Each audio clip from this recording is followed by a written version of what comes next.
G'day everyone, Scott here from One Green Thumb Gardening in Toowoomba. Today I just wanted to talk about some of the tools that I most regularly use on a near daily basis. Some of the reasons for why I use things, some of the reasons for why, and just go through some of the tools that I use. So basically the most important tools that you got to have if you're going out commercially is definitely you want your Ego backpack, your multi-tool, edger, hedger, and a whippersnipper. And I recommend having 2 blowers. Other accessories that you can add to your collection sort of down the track are like your chainsaws,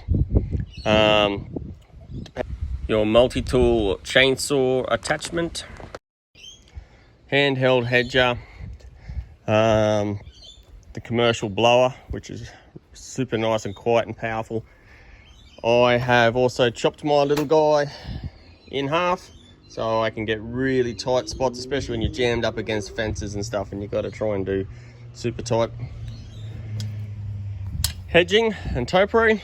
Your Ego lawnmowers are absolutely fantastic, bearing in mind that they chew through batteries and they don't have the same horsepower or punch as a petrol, although in saying that, this is the 2nd generation, or so like a 2019 model, so they have released 2 more since then. So I'm saving up this year to buy the latest one that when it hits the market, because apparently it's meant to be super good. So by saying that, when it does really nice leafy grass, but as soon as you want to come down into your thatch, like hardcore, where it gets really thick, your mowers struggle, especially in Australia where you got kikuyu. It's a nightmare. It just keeps bogging out and you just got to keep disconnecting the battery, put the battery back in and keep going from there. So other things that edger will save you a stack load of time doing your edges and also on the whippersnipper cord. I personally prefer the 4-blade because it doesn't bounce out, or a 3-blade or a 4-blade. They are $30, but they don't bounce out half as much as if you just had a straight single sort of shaft, which they come with. So by that, you've got more surface area digging into you. So when you're doing your channel, oops, we'll go that way, which way it's meant to go. So you can sort of see that by the time one's coming out, one's going in.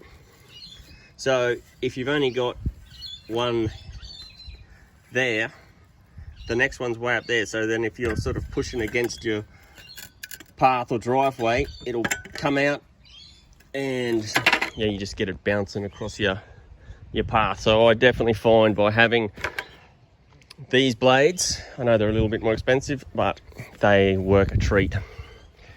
I have 3 hedge trimming attachments. You can sort of see this guy here is a bit longer than those 2.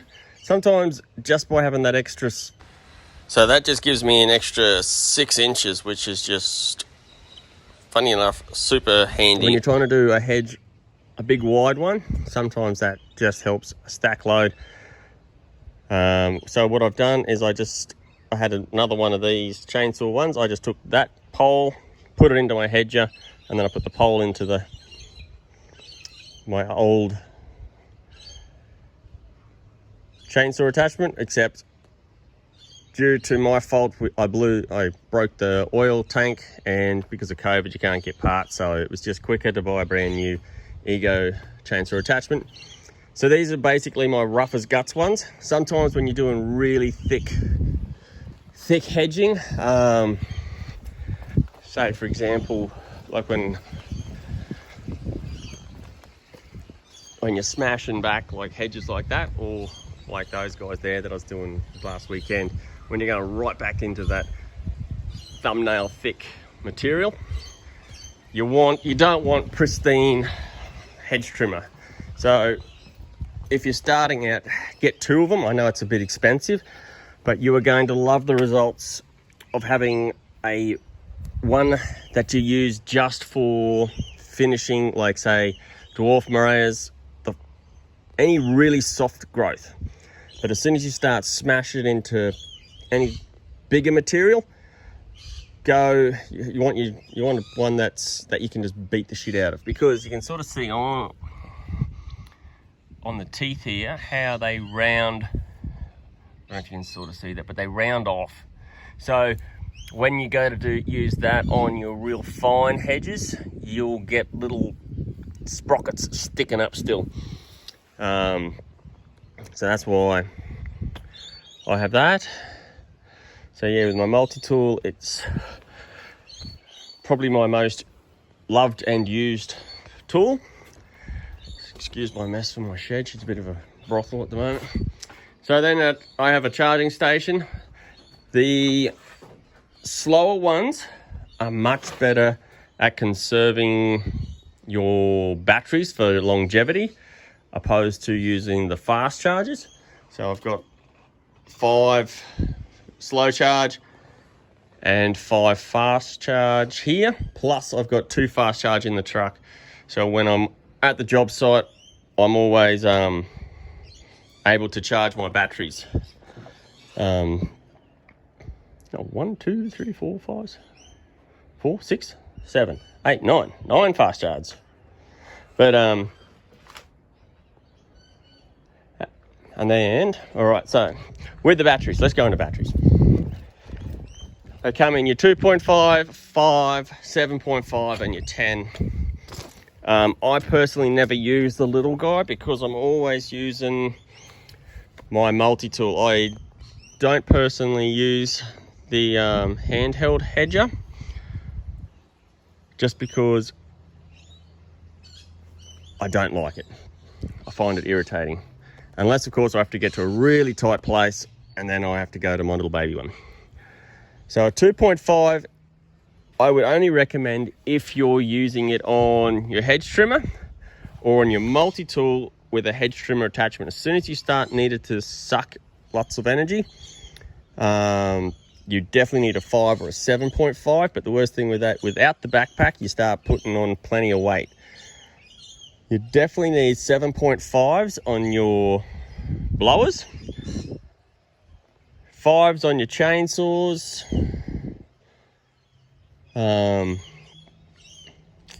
and definitely 7.5s and 10s for your mowers.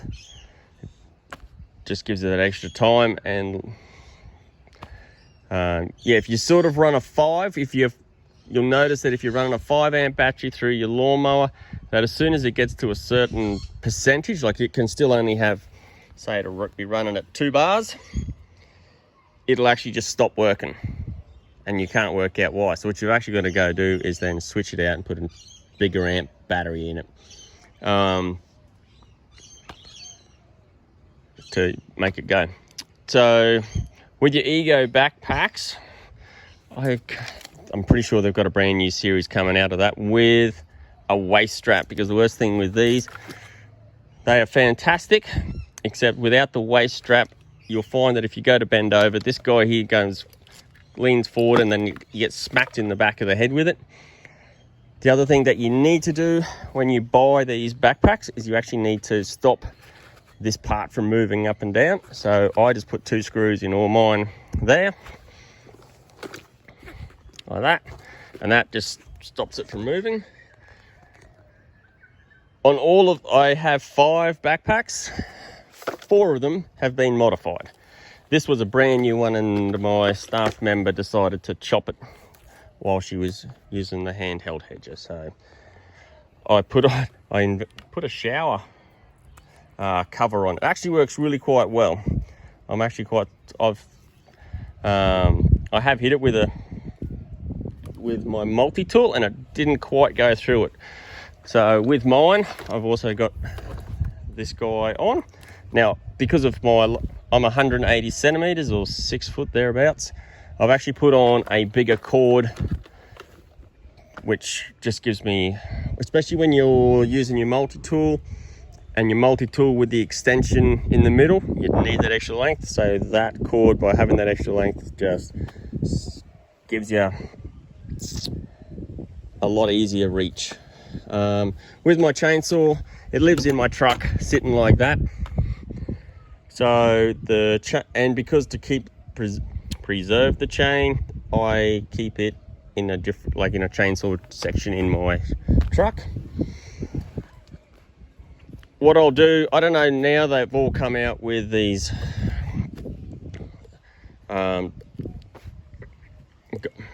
whatever that thing's called.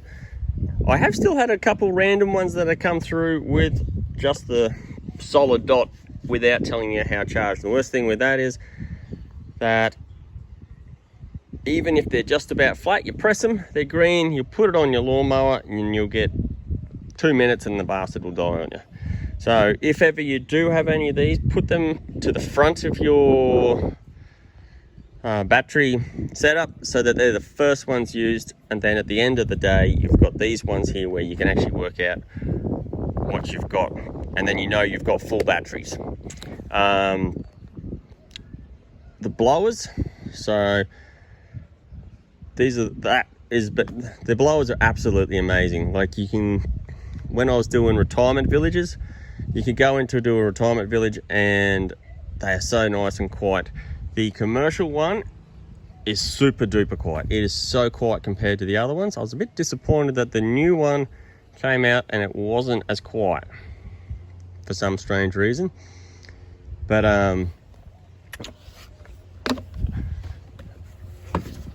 what I did love about the newer ones is they got this little, well, two things. You've got the switch here that you can just turn it on.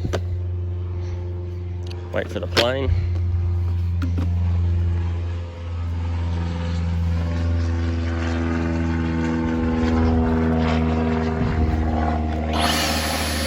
Oh, there we go. So it'll just stay on. So sometimes it's really nice and you can just turn him up and down. And the other thing is this is very variable rather than having your speed dial here, which is really nice. So you can sort of, and it's nearly got the same power as this guy on boost, which is really good. It's funny, when I first got this guy after using this for 2.5 years, I'd forgot how to use a trigger control on my Ego, so I kept going to hit flat out and I was trying to look for the speed dial. But it's wonderful. It's got plenty of grunt. Does a great job. As you can see, this one here is, I think, 1150. That one is 1105 and the old guy is 900. So does this guy say how much guts it's got? Doesn't. But yeah, having two blowers. So I'd recommend having two blowers, because then that way it's twice as quick. Now, depending if you're charging by the job or by the hour. If you're charging by the job, if you can do something 3 times quicker, you're making more money in your pocket. So by having two blowers, so if you've got two blowers and you've got sort of point them together and you can work together and blow your material out twice as quick, then you get out of the job quicker, more money in your back pocket. Some of the other really useful tools that I have is, I bought the Stihl Arbor chainsaw. Now Ego has come out with their own arborist chainsaw, which I haven't bought yet, but that's on the list. The only thing I don't like about these little tiny chainsaws with the chains is they're bloody expensive. So you're paying $45 for a chain, opposed to you can buy a chainsaw chain for these guys for $14, $16, and they're a prick to sharpen, to get beautifully sharp. So if you accidentally hit a rock or concrete or whatever, that chain's buggered. So, but otherwise it's quite a nice little chainsaw. And then your other beautiful tool that you've got to have are these augers. So this has saved me so much time and made me so much extra money. Now, The most expensive thing, of course, is the drill. So you're paying $350 for a Milwaukee drill. I have tried using cheaper drills. It just blows them to smithereens, and they don't have the balls. The reason why I go Milwaukee is because I've just had Milwaukee for the last 10 years and I just got lots of batteries. So there's no point. I'd love to go down the DeWalt range because I find that they have a 3-speed setting, whereas Milwaukee has a 2-speed. But yeah, even if you're just weeding gardens and stuff like that, these here, you can just sort of come along underneath the weeds and then you can just rake it out and it'll just save you a stack of time. And then of course you can sort of see all the shit there, and then when you dig in your holes to put your pot plants in, dug a hole, pot plant in, cover it back up, presto. And the other most important thing you will need is this little fella, super glue. Super glue is the medical angel. So I don't know if you can sort of see, my hands get busted up pretty good. So on this hand here, I wasn't wearing gloves and I hit myself with that Stihl chainsaw when it was brand spanking new. I forgot that because it was going from petrol to whatever, it was silent, and I hit the trigger and I brushed it past my finger. So I used nothing but super glue on my finger and it healed it like a charm. But yeah, I had super glue on where I ran a stick straight up there, and you can sort of see where my wasp band is, that like the super glue's just heals it up. So super glue, and of course it stops clotting. So as soon as you get a cut, whack that on and stick yourself together. It'll save a lot of band-aids and a lot of headaches. Other things that I've modified and changed on my tools to make them easier. On my Ego, I've just put a little bit of synthetic turf, which just helps the dust from hammering out the back. I've super glued, that's the first thing I do with these things, is super glue that little button down. So that way, when you're upside down like that, you're not trying to reach that button. So super glue that little guy down. Now be wary that that will go as soon as you press your button.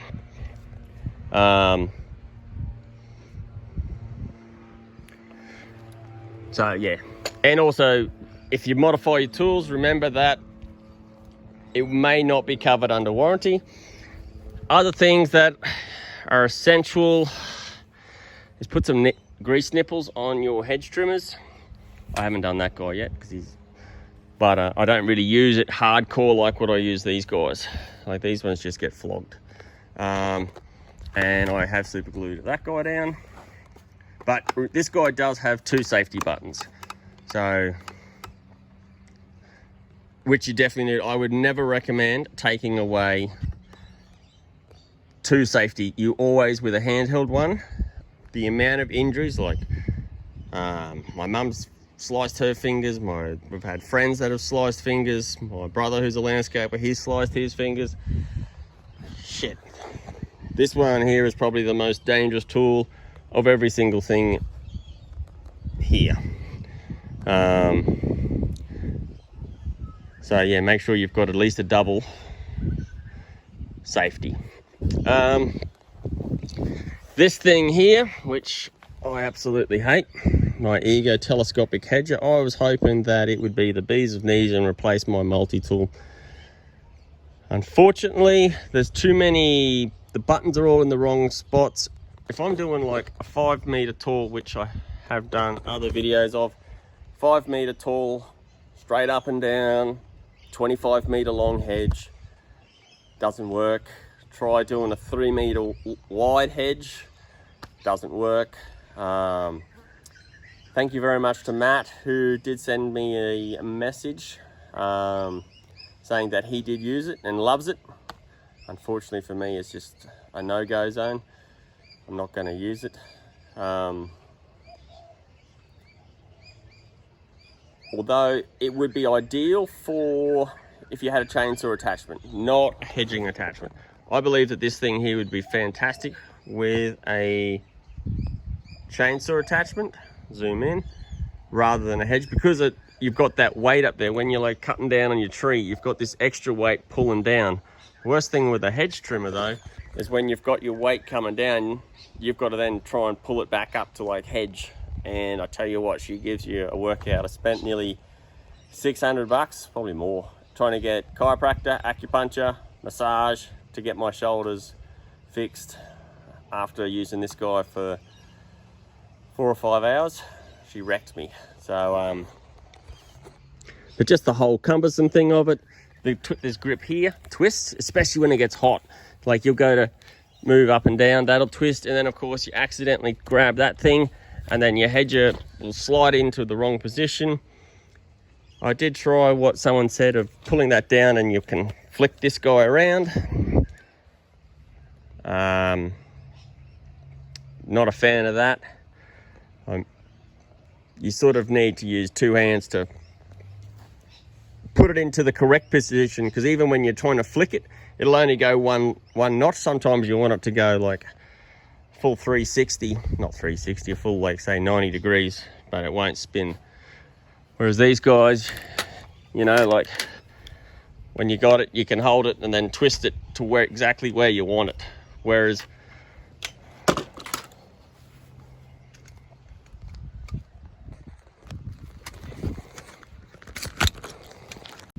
alright, so with this guy, you got to pull down your shaft to then move it.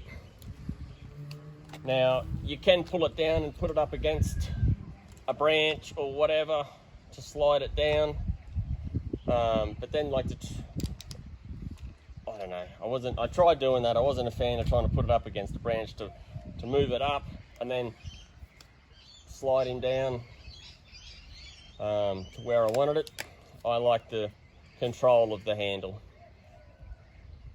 And the worst thing is, because of the weight on here, when you put it out at full extension, she's heavy. She's really heavy. So I had taken that tool to 2 other commercial gardeners and they weren't too impressed with it. They would definitely, and one guy's loves his Ego gear. So I know. I don't know what else to tell you. I'm hoping that's about everything of what I do and how I do it and so forth. Yeah, so let me know if there's any feedback, negative, positive. It's always good. Thanks for watching, and huge thanks to all my subscribers and viewers. Do appreciate it, and have a great day. See ya. Bye.